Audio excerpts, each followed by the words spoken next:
It reminds me of something one of my professors in graduate school said once that said, I don't need to know that getting hit on the head with a baseball bat hurts. I don't need to have that happen to me to know that it hurts. Now, I do think the more that you can kind of have experience, be continually learning about things and trying to keep up to date, the better you're going to be. And certainly experience as a therapist, even if I haven't had that experience, if I've seen it before and I've worked with people through that, it's definitely, beneficial.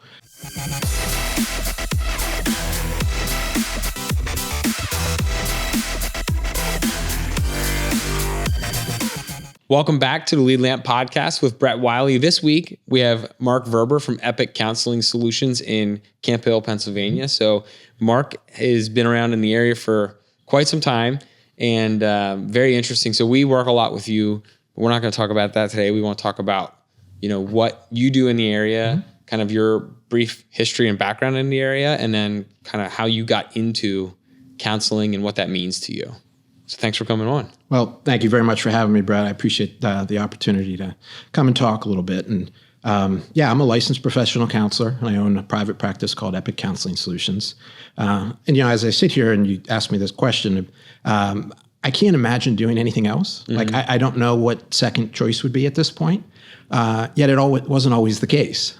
I think like most people, it was a really kind of winding path. There wasn't a clear end. Yeah, exactly. And but everything kind of always brought me back to this type of work. It didn't matter what I was doing, whether I was a bartender or or a manager of truck drivers. The element where you're talking to people and being easy to talk to and kind of really relating is what I always found myself drawn to.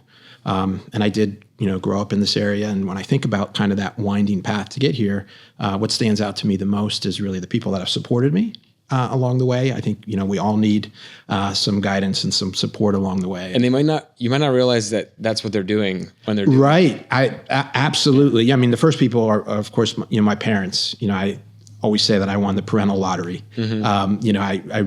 Success really wasn't optional because of my parents, not because, it was an expectation, but it was a commitment, from them. They were always more committed to me and my brothers and our success and really did whatever it took to help us be successful. So even especially when I look back, And they weren't doing things for you. They were like, I don't know, because I know your dad. Yeah, you do know my dad. They were giving you a toolbox, though. Absolutely. Yeah.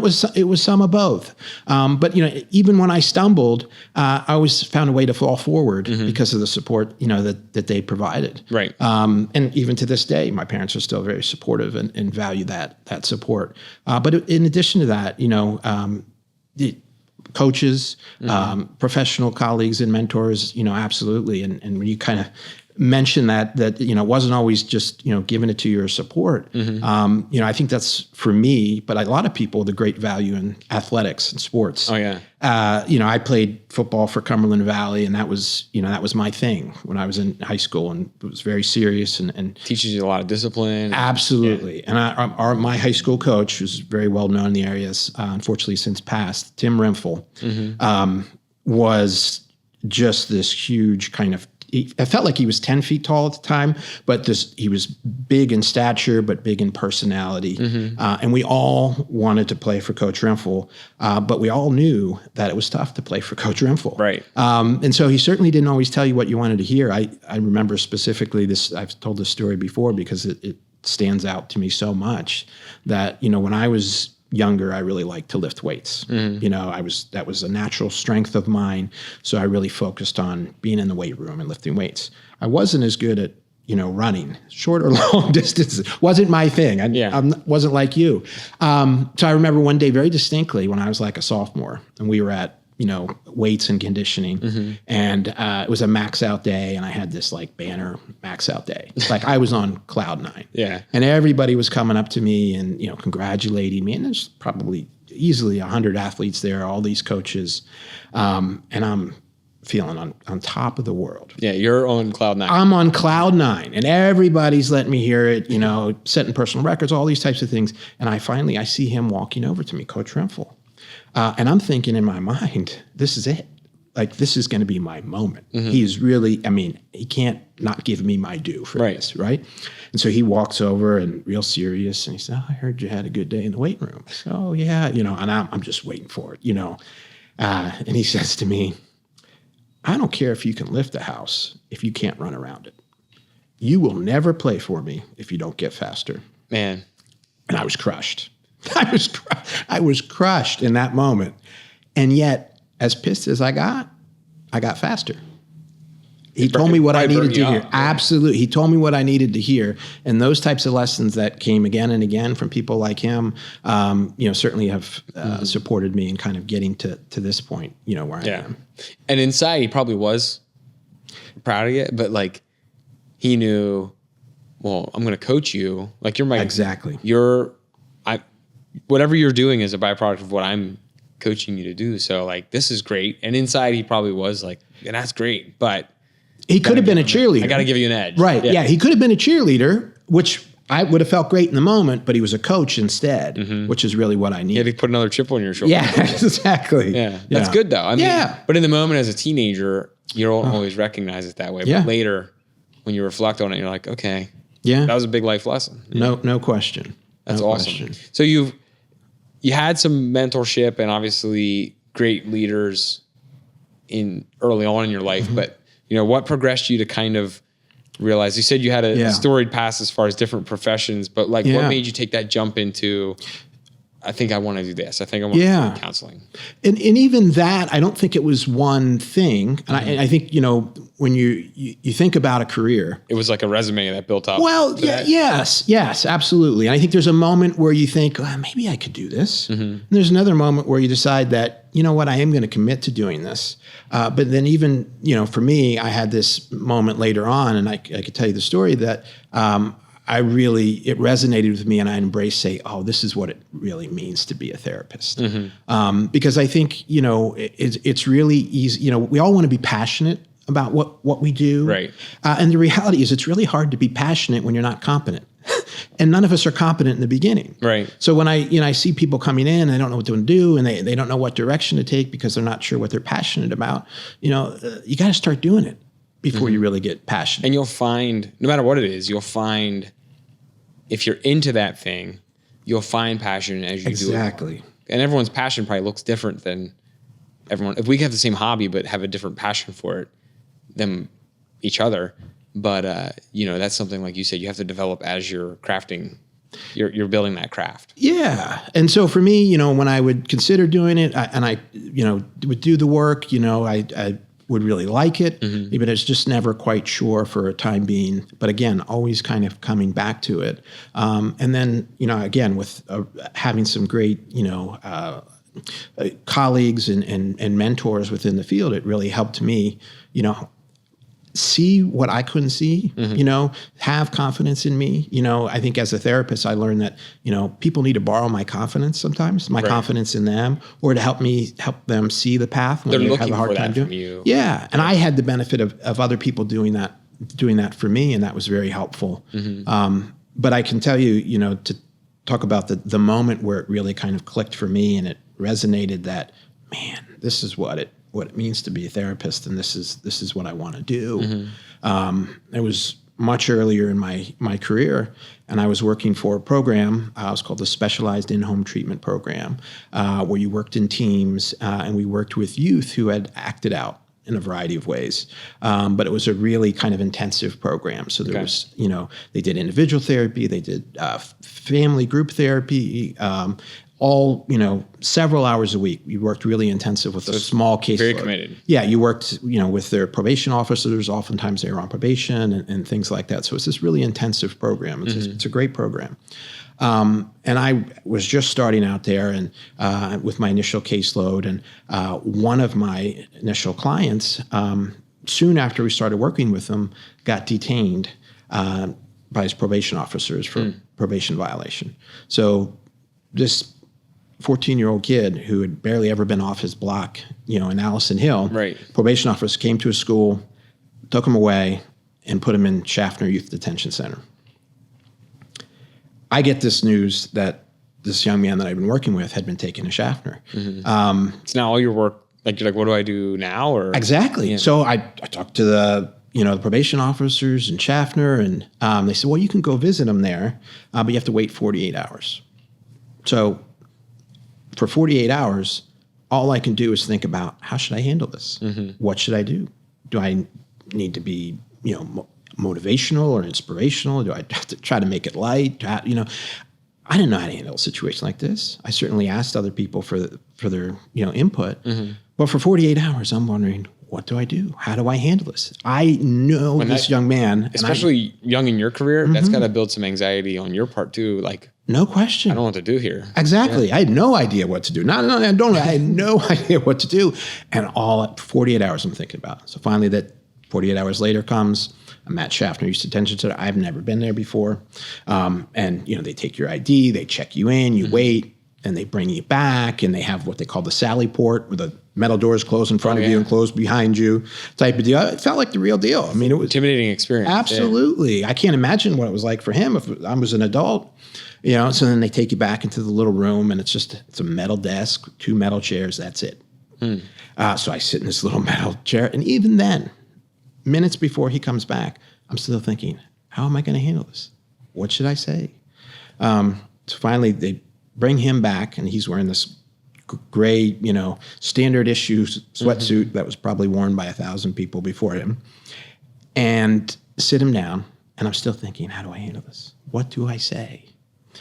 And it became just crystal clear within seconds that I didn't need to say anything. It was his time to talk. All the bravado, all the false confidence, all the swagger and all that stuff had been stripped away. And we're sitting in this metal box, very raw, away from everything he ever knew, very raw. And all that time I thought how naive I was, that I'm thinking, what do I need to say? And all I need to do is listen. I need to listen and be present. And I learned from meeting with him in Schaffner 3 times a week for months, what it meant to be present.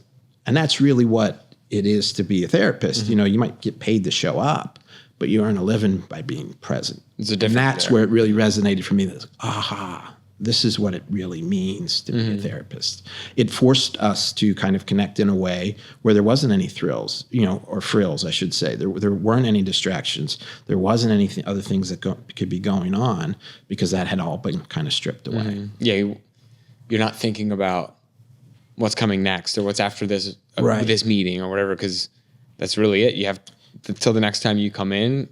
You have things to think about and work on until the next time you're coming in, and whatever the situation was that created that, though unfortunate, it gives time for you guys to both kind of reflect and work on those things. Yeah. So even to this day, I still value that experience, as difficult as it was for him, of really kind of learning to try to really be present. It's amazing that that's such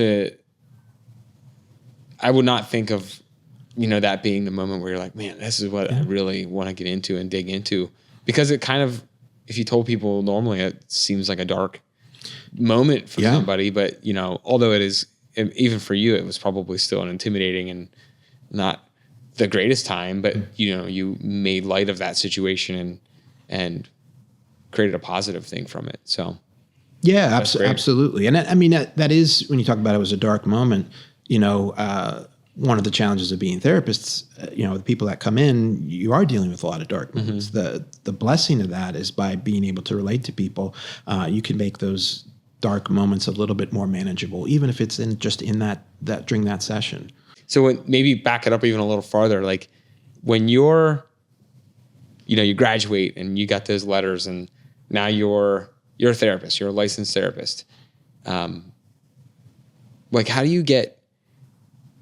do you feel when you get this first couple cases or clients and you're like, I don't know, like, how do I relate to this? This is my first not customer, but this is my first client.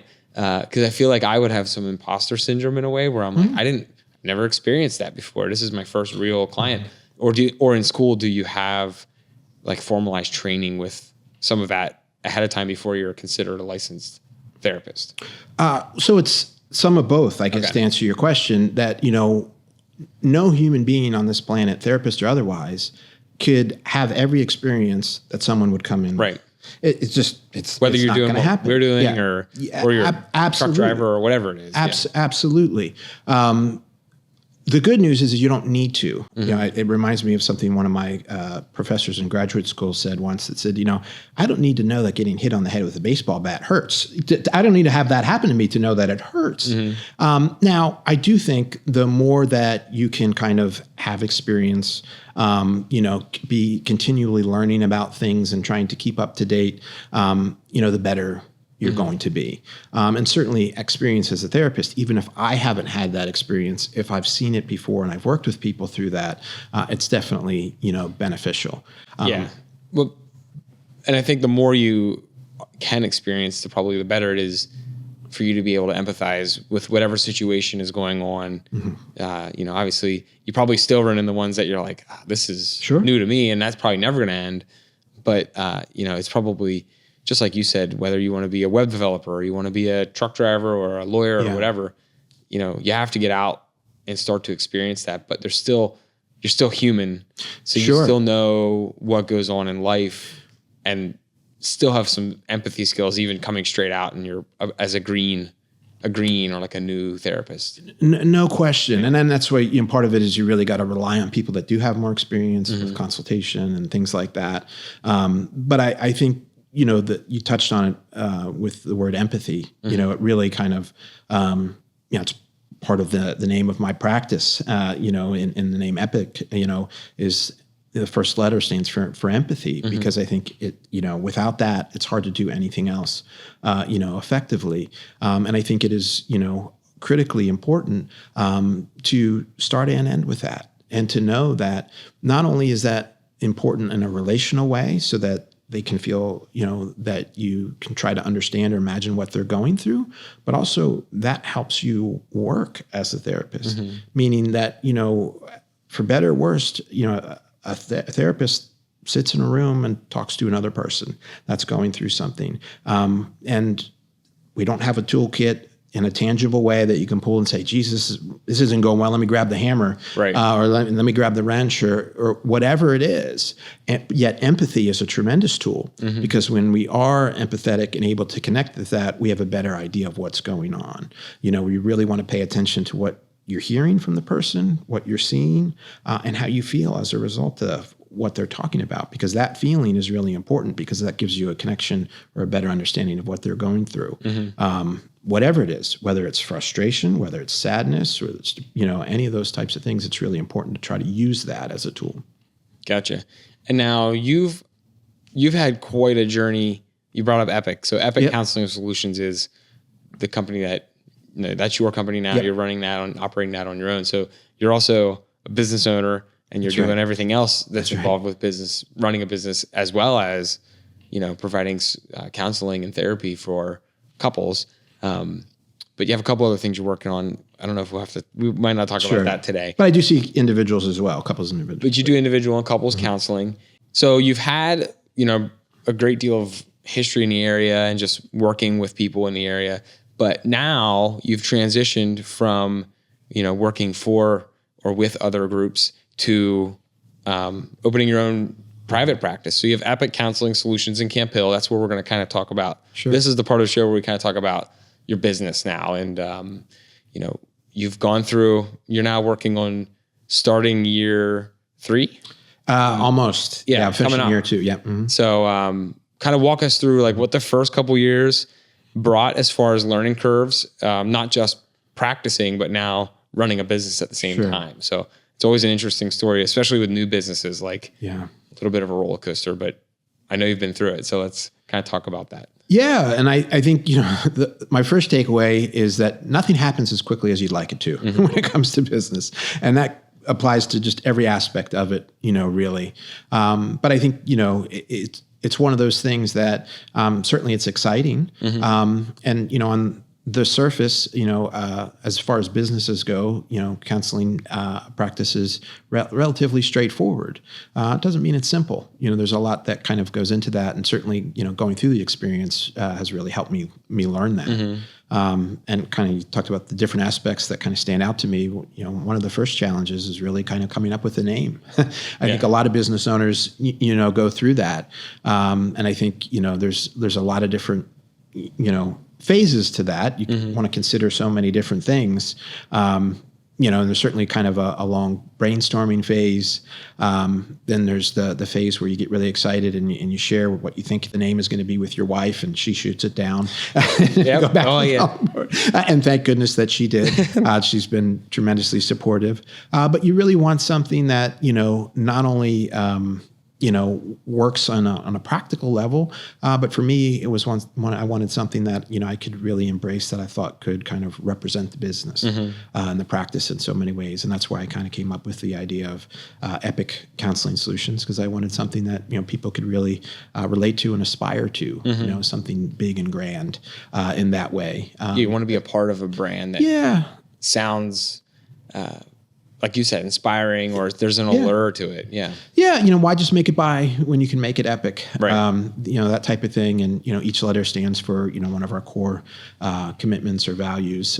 It's an acronym. Yeah, that's right. Yeah. Empathy, perseverance, insight, and collaboration. And those are things that we really kind of aspire to with every, new client that comes on and people that we're working with. I figure if I can do those things, then we're on their way to success. Okay. So you're on Market Street. That's right. You have a great location. I know we've been in your office, numerous times. It's a beautiful location. Thank you. And although I spend more time in the one room, you have set up a very, I think it's a very unique and pleasing, like calming atmosphere that you have. So walk us through kind of that. So the design process, if it was your wife, that's fine. No, it would have to be my wife, because I wouldn't be able to pick out stuff like that. But I know, like, you probably have a better eye for that than I do. But kind of walk through how you pick that out. I know it also ties in with the logo, but you have a really nice environment up there. So kind of walk through that. Oh, thank you. I mean, answering that question, the first thing I would say is that another thing that I've learned is that even if you have a small business, you can have a big team. And the more people that you can get to help you along the way, whether it's, a marketing team like Lead Lamp or, other people, the better. With regard to kind of the design of the office, I had great help from a designer named Jen Bodman from Interiors. Okay. She really embraced what I was looking to do. She looked at the logo and the color scheme, and there's a lot of kind of coordinated elements there that really kind of helped set it off, I think. And, more than anything, I want people to come in and feel comfortable. Right. When I'm working with a couple or an individual, in session, I have two goals that are the same for every session, regardless of what we're working on. And the first one is to help them feel comfortable. It's very easy to kind of come in and have some apprehension or not sure how it's going to go, particularly in the beginning. My first goal is to always help them, feel comfortable. My second goal, and that one happens at the beginning, my second goal is to always help them feel hopeful, to leave on something that kind of lifts them up. And I want the physical office space to represent that as well as kind of my approach and, how we go about things. Nice. Not to like fork again in the conversation, but Sure. you mentioned something like, you want them to come in, feel comfortable, and leaving, with some hope. Yep. Or being hopeful. When you explained that, this is probably back more on the therapy and counseling side. So whether it's individual or couples counseling, the way that you just explained that to me in my head, I envisioned like a puzzle. Like the little. You see them at Cracker Barrel, but the trinket puzzles with like nails that are bent around. Yeah, therapy feels like that. But I think about that as one of those intricate puzzles that, take some time to kind of unwind that. But then there is a solution. It just has to be, it's tricky to find it sometimes, but you have to, you got to calm down and think about the situation and then you'll figure out that puzzle. I feel like when someone walks in or a couple walks in, and they have a situation that needs unwound like that, that maybe you don't envision it that way, but there's a process there to get to that point where the puzzle is now completed, or not completed, but there, you can see the solution along that path now. So kind of like walk through, now every situation is different, but walk through what you start to do to just to get people to break down those barriers, like, because I'm sure there's some walls that go up, and then B, begin to just unwind whatever they're there to talk about. Yeah, it's a great question. And obviously, it can depend on a variety of things, but certain things are consistent. And, speaking about couples, when couples come to me, I kind of like to say that they fit into one of four different categories. And I call it the 4 F's: friction, fracture, frost, or framing. Friction really refers to kind of unproductive conflict that's ongoing or volatile or things like that. And I like to say it's kind of like fireworks in a phone booth that, it makes a lot of noise, but the smoke never clears, the dust never really settles. Fracture is more of like lightning striking a tree. It's that kind of quick and instantaneous betrayal, something like infidelity or an affair. Yeah, it's like they didn't see it coming. And it just, everything that they knew before is now kind of in pieces. Then the frost is kind of the opposite, in that it's more of a slow disconnect that happens over time, kind of the glacial divide of cold distance. And then framing refers to kind of couples that are being proactive at the beginning of their relationship, looking to kind of build from the ground up. So, and couples can fit into multiple of those categories. Yeah, I'm sure I'm sure you get people that have 2 or 3 of that. Of course. And regardless of what it is, the approach really, in many ways, at least initially, is the same. Connecting with each partner, making sure that they feel heard, and really working to kind of gain awareness, helping them gain awareness through my perspective and hearing each other maybe in a way that they haven't in a while, to kind of some of the dynamics that are playing out, some of the patterns. Every relationship has patterns, and that's what we want to pay attention to. If it's a one-off, we don't notice it, or it isn't important enough usually. So we want to kind of gain an awareness around some of those patterns.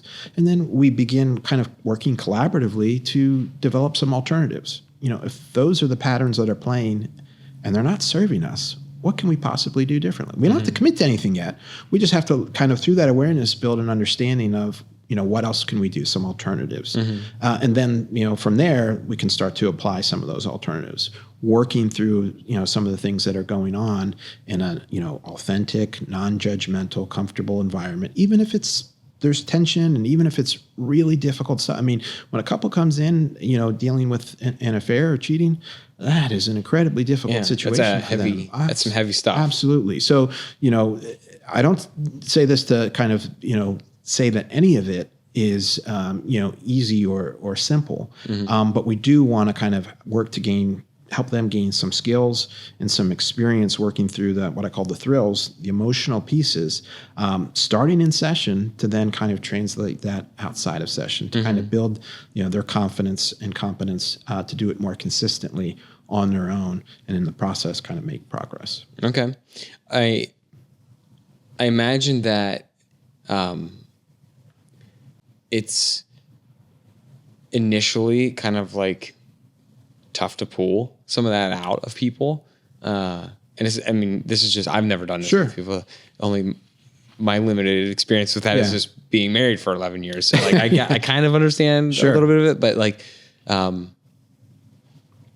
feel like once you start to pull that out of people though, it gets quicker. Like it starts to grease the wheels a little bit and you get moving a little bit more.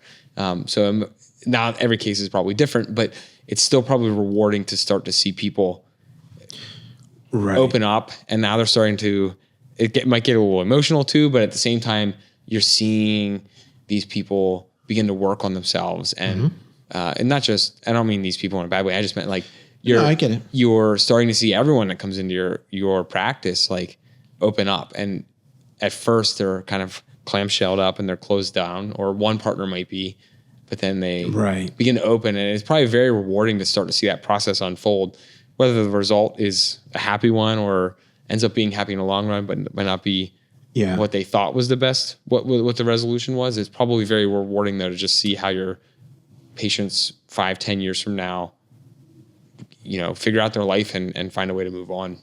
Yeah. I mean, I think you really, or to heal. Sorry. Yeah, no, but I think you hit the nail on the head that, for some people, it could be hard to get them to open up. Mm-hmm. A lot of people have been kind of starving for the opportunity to open up. Yes. So, that part, I think if handled in the right way, isn't as difficult as it seems at times. But I had someone, in my office first session recently, and the first thing they said was, I've been going through something for 20 years, and I've actually never said this out loud. And then they proceeded to talk about it. So in that moment, you just have this profound appreciation for the fact that they're doing something that they haven't done in a long time, and it's very, very difficult. They're being vulnerable. And they've probably thought about it every day. Sure. 20 years, yeah. Sure. And then the fact that they're choosing to do that in this room with me right now.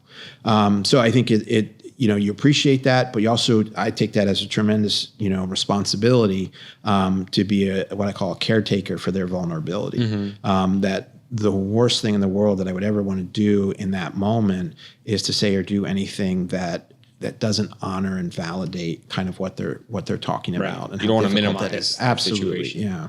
And later, I'm sure there's a different level of connection from counselor or therapist to that person, because now you have a better understanding of like, well, this might be deeper rooted in some other things that they're having issues with. And it lets them be more comfortable with you because they've just, shared this story with you or shared this moment with you.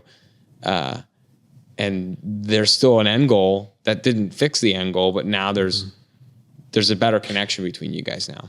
Absolutely. Yeah. And I think, the greatest tool that we have in therapy is the relationship, what we call the therapeutic alliance between the therapist and the client. And it's same whether it's a couple or individual. So really kind of, again, building that relationship and continuing to, handling it as well as you can, and to, as you said, kind of build on it. And oftentimes, what you are doing within that, the therapy room, it might start off as them talking to someone about something they never have before, but the goal is for it to kind of build confidence in them and capability to kind of, again, transfer those skills to other relationships in their life, to other situations.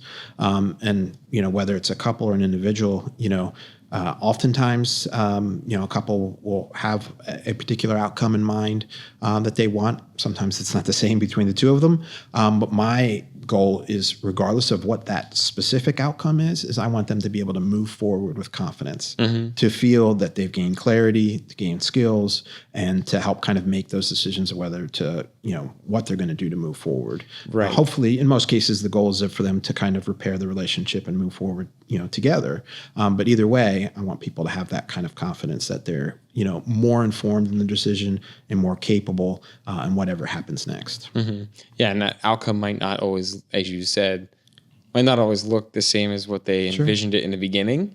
But just with anything in life, usually as you get through those moments in life, what you thought you wanted or what you thought would happen ends up being better than what you originally wanted it to be. So like, think about when you're younger and, you just went through a terrible breakup or whatever, and you're like, oh, I need that person back. But, and then I'm not trying to sound like crass about that, but sometimes it's better off and the path changes and it ends up being a brighter path in the future. And I'm sure it's tough to have people realize that in the beginning, but in the end, no matter what the result is, it's usually the end is a little bit more positive of a result. Yeah, and I think that's such a great point. And it's funny that when you were speaking and talking about not knowing what things look like later, it really made me think of, I have a 19-month-old son at home, Benny. So Benny has taught me many things. You think you're teaching them something, but they're teaching you quite a bit. Yeah. I know you have a couple kids at home, so you can relate. Different age group, yeah, but it's the same. Right. Yeah. Yes. But one of the things that I've learned from watching Benny recently is that toddlers are absolutely adamant about everything. It doesn't matter what they're doing. They have a conviction. Oh my! And they go after it with exuberance and enthusiasm. Whether they're chasing the dog, whether they want yogurt, whether they're looking for the ball, it doesn't matter. They're adamant about It's the everything. most important thing ever at the moment. No question. Yep. And if they fall down a lot, but then they pop right back up, and then they're on to something else. Yep. And what I've realized through my work, but watching him, is that we often lose that sometime between toddlerhood and teenage years, or certainly adulthood, that being adamant and enthusiastic about stuff. And I think we would all be well served to kind of have more of that, and we could explore kind of where that comes from certainly schools or parenting or things like just life experience that kind of chips away at that. But I think to your point, that people come in, I like to say that oftentimes that they've painted themselves into a corner. It feels like they've painted themselves into a corner. This is all I can do. Exactly. And they kind of lose sight of the fact that, that paint has dried and they can walk right on out. And part of our goal is to be able to explore, okay, where are some of those opportunities to do that? Because I think that your point, absolutely, that we kind of have this vision that it needs to be a certain way. And then when it doesn't go that way, where do we go from there? And I think really kind of learning that, there's more than one path, and more than anything, that when we get off track, keep moving. Yeah. Just like if you get lost in your car and you get off track, you got to go backtrack a little bit. You can't just stop. Right. You're not going to, go back. And so I think that's a big part of it as well. It's interesting also, like, I'm guilty of it. Everyone's guilty of it, especially adults. Anyone adult and have a bunch of stuff going on in life, you often feel like, well, this is all I can ever do. Kind of like you said earlier, painting yourself in a corner, but not just with relationships, just in general. Like, well, I've only ever done this. I've only ever been in this industry, or I've only ever been in, this as a sport or a hobby that you do, or whatever it is. How can I just switch? Well, often that's only up here. Like, Joe's not going to care if I decide to make a change with my life outside of work and try something completely new and go on a different path. But in my head, I think that everyone I know is putting this pressure on me to keep doing this thing. But you probably see that often with people you work with. Like, in reality, like, none of that matters. Like, if it's making you happy, try something new or go on a different route. Yeah, I see it all the time. Yeah. I experience it in my own life, of course. Everyone does. And that's the cool thing too. And I didn't mean to cut in, like, no, about this industry, about counseling and therapy. Like, you're not immune to the person that the patient is talking to, or your customer is talking to, is not immune to the same problems that everyone else is coming in with. So, it's an industry where you're also learning from your life experiences as well.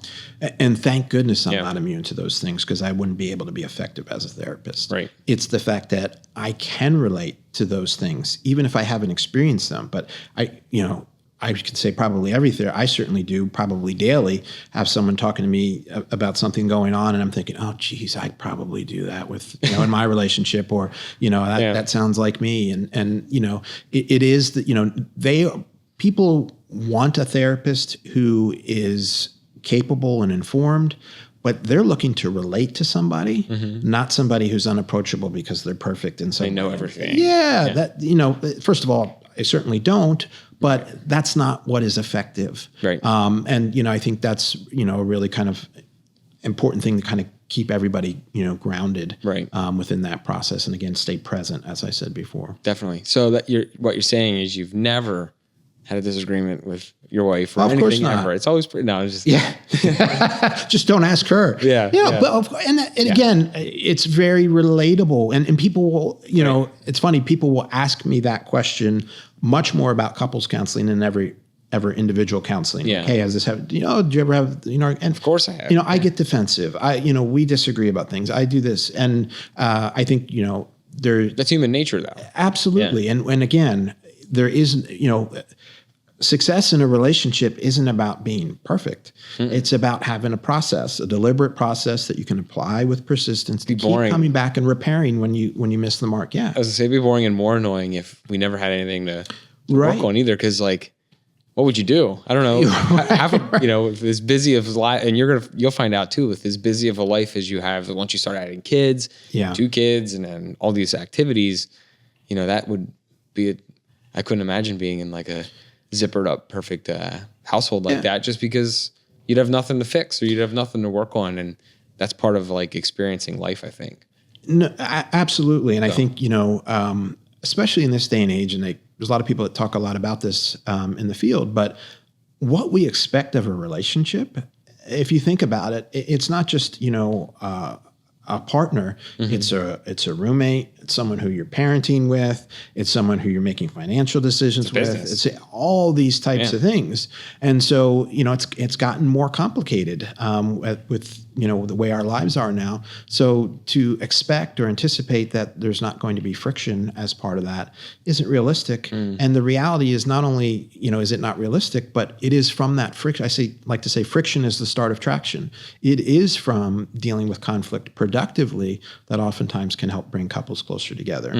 So it's an important opportunity, as unpleasant as it might be in the moment.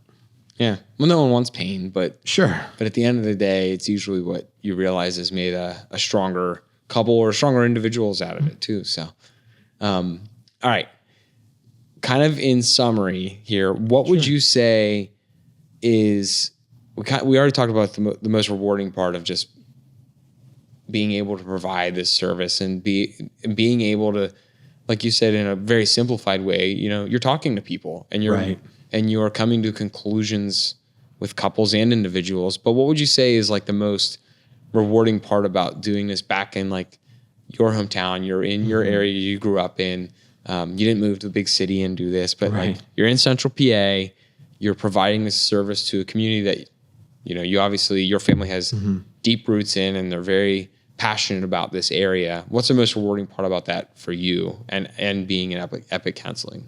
Yeah, I mean, I think just being in that position where people are coming to me, oftentimes in the most difficult part of their lives. Whether it's individual or as individual or couples. And I always say their fear is that they're showing me the worst part of themselves. Right. And I like to say that I get to see the best version of them by them being vulnerable, by coming in and addressing these things, showing the same 2 things that any couple or individual has when they come to see me: courage and ambition. The courage to confront these things and the ambition to change. And I really feel fortunate that I get to be a part of that, a caretaker of that vulnerability, and support them in that. And they're miles ahead already by the time they come into you from where they probably think they are, because they're making that next step. They're not just, they're not just waiting in this by themselves. Now they're reaching out to you and opening up, which, whether they believe it or not, is probably that's a major step, whether it's individually or as a couple. Yeah, it's huge. Yeah. And again, I just appreciate that. And, one of my goals in general is I really want to make counseling as approachable as possible, both couples as individual. I think it is such a shame that people that could really benefit from it oftentimes don't pursue it because of stigma or fear around that. And anything that I can do to make it more, not just accessible, but approachable to people and view it in a different way. People that might not have reached out previously, now seeing it as an opportunity. One of the groups of people that, business owners, leaders, people that carry a lot of weight, driven by results, responsibilities, that don't see themselves as someone that could benefit. But oftentimes it's the strongest, most capable people that really will, because they've been carrying so much for so long and dealing with burnout and all those types of things. So I think it's, helping the people I can, but continuing to make it as approachable as possible for, expanding the group of people or demographic that are willing to pursue it. Yeah, when we had initially talked about that, you have the easy to relate to thing, a vision, of people that feel like they're stuck on the island. Right. And I've thought about that since you brought that up to me. And not just, that's the business and professionals, executives audience is a massive audience to reach out to, because I do feel like a lot of them they have that feeling of being stuck on an island. I can't talk to anyone. Everyone relies on me. Right. It's weight on They're solving back. Everybody else's problem. Right. Yeah. But at the same time, even individual or couples could probably feel that way too, where they're like, well, no one around me has this issue. Right. And in reality, like almost everyone has these issues. So it's nice to see that, you're reaching out to other people and you're identifying other audiences of individuals that are like, well, no one else feels this way I do, but they do. It's just the core of how we are all built. Yeah. And I like to, I make the comparison that, when people go to the gym, to work out, there's a variety of reasons they could go. They might be rehabbing from a significant injury. They may be working to kind of just, maintain where they're at, or they might be working to kind of reach peak performance levels that they never have before, right? And people that go to the gym like to post gym selfies. Look at me, I'm at the gym, and I get it. I think it's great. But imagine if we approached therapy in that same way. Yeah. Same reasons, maybe rehabbing from some sort of difficult experience or injury, working to maintain or reach peak performance. And I would love for us to get to the place where people are posting therapy selfies, that it's that normalized and that accepted. And it's definitely made a lot of progress in that direction. I think people find it, a lot more approachable than they used to. I think probably in the last 5 or 6 years, I've noticed there's less of a stigma around reaching out for help. Whether it's other companies that are marketing it better, like obviously there was some help of some bigger brands that have made it more mainstream, I think. And I don't know if that's trickled down to the smaller private practices as well, but do you see that it's not as much of like, don't get offended if I use this word, but like, I'm not going to go see the shrink. Like, right. Doing that. It's, I don't feel about it that way. I think maybe different generations might, but for me, it's just like, well, I had to go get help with something. Like, it's not a big deal. Yeah. I do, it's always encouraging when you have a 16-year-old come into your office and say, oh, I was at the lunch table today and I said I was going to see my therapist, and, Johnny said they were seeing their therapist today too. Yeah. It's more, and you get that. Yeah. And particularly, like most things, the younger generation is ahead of the curve when it comes to kind of this is just kind of my grandparents. They probably, older generations are, I think, and whether that's just what was available for when they grew up to, what's available for our generations and like whatever generation I'm, Gen Z and younger, I think it's just not as much of a thing anymore. It's more normal. And if I said it to one of these guys, they wouldn't be like, what? That's weird. Sure. Just like, oh, okay, well, he's got something he's working on. See you, Brett.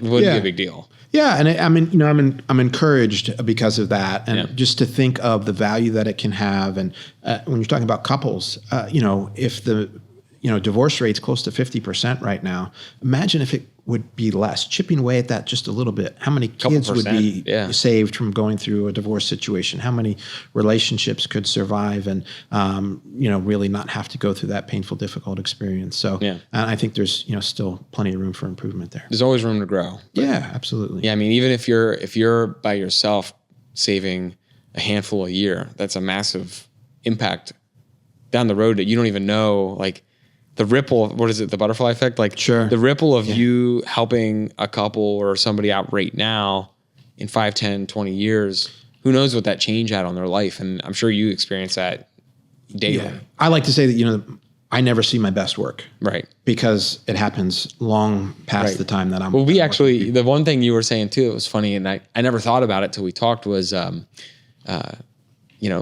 you do your job correctly, like, you lose a customer. Sure. That's what we're after. But that's what your goal is, kind of, behooves yourself.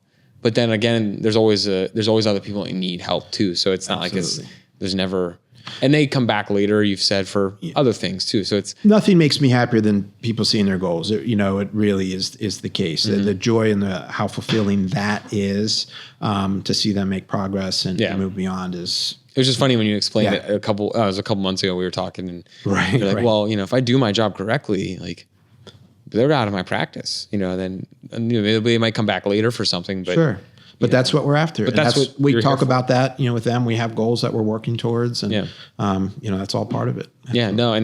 And like you said, you leave at the end of the day and you did the right thing for those people. So that's great. All right. Well, I could talk all day because I think even when we meet, our meetings always go long, but it's good because I always end up learning something. And although I'm not a client of yours, I think when I leave, I do think of things that you've mentioned or whatever. And I anytime you talk to somebody who has the toolkit, obviously you don't have physical tools, you have you don't have saws and hammers, but it's interesting to talk to people that have the mental toolkit or just an experience toolkit to help people. It's inspiring, and it gives you kind of hope for the community and hope for what you do in the long run. So I appreciate you coming on and sharing that with me. I love talking about that because I kind of like psychology and just social aspect of it. So I appreciate you sharing your story. Well, thanks for having me on, and I appreciate that. And certainly, the opportunities that come, I'm going to go back to what I said before, even if you have this is what I would tell other people, even if you have a small business, you should have a big team and really get the right supports along the way. And I'm very appreciative of yourself and Lead Lamp's team. And I think you want to have specialists in the right position. And I know that's the case. And, I think that's really helpful along the way. And I know it'll be helpful in the future, as I grow along with the process. It's fun to watch you grow too. So I know we've kind of seen you on that curve now of just watching you from the business side. Sure. It's been fun to watch, and it's fun to watch you expand now. So I know you're trying to start we kind of talked quickly about some of the new things that you're working on as far as business professionals too. So it'll be fun to watch that arm of Epic begin to grow out a little bit too. Yeah, I'm very excited for where it goes from here. Cool. Well, if anyone's interested in just talking to Mark, or if you do have a specific need, you wanted to reach out to him, the website link for Epic Counseling Solutions will be in the show notes. So below the video or within the webpage, you'll find a link to Mark's website, Epic Counseling Solutions. And there's plenty of ways to reach out on there or on Facebook to you as well. You can message your page, I'm sure. You're waiting for people to message. You'll get back to it right away. No, you'll be busy coming up too. So it's been very busy. So yeah, and also future congratulations to the new addition to your family, and I wish you best of luck on that. I know you have a busy couple weeks coming up, so I wish you guys your family the best of luck on that as well. Thank you so much. Appreciate it. Yeah. Well, thanks for coming on. Absolutely. Thanks for having me.